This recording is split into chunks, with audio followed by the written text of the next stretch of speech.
having an autonomous car communicate with a traffic light, say, which now starts to allow it to look around corners even.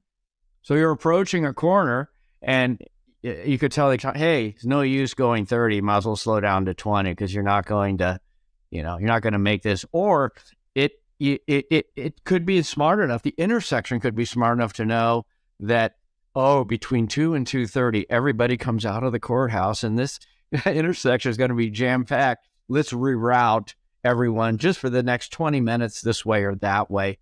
And, if you can keep these cars moving, even if they were internal combustion engine cars, that all helps when you're concerned about sustainability and fuel efficiency and those types of things. And with an autonomous car, those kinds of commands, and it actually goes both ways, right? All these cars that are out there are actually telling the infrastructure what's going on.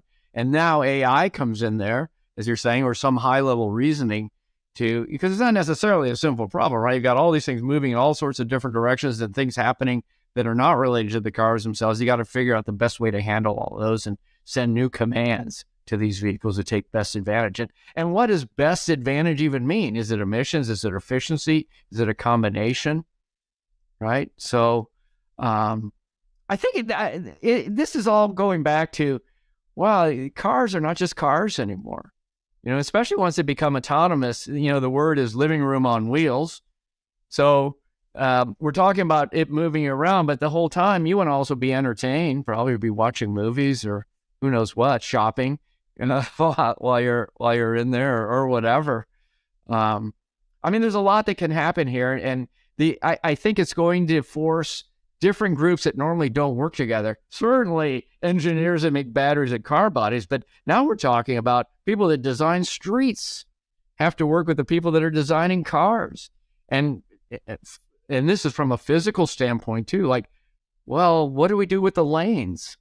Do we put more lanes in or less, or different size lanes?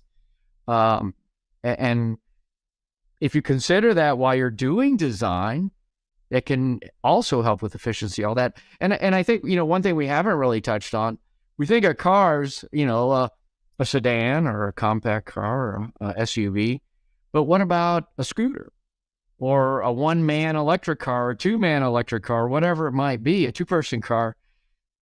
And let's say you limit them to 25 miles per hour and you say, we're going to make a really thin lane for them. And now I can get 2 lanes in where I used to have, 1 or whatever it might be. And if they're autonomous, they can actually run closer together, right? Because all the cars are talking to each other. You don't have to leave that braking distance in between. So now you make the roads even more efficient. So there's a lot of things that can start to change when AI comes in.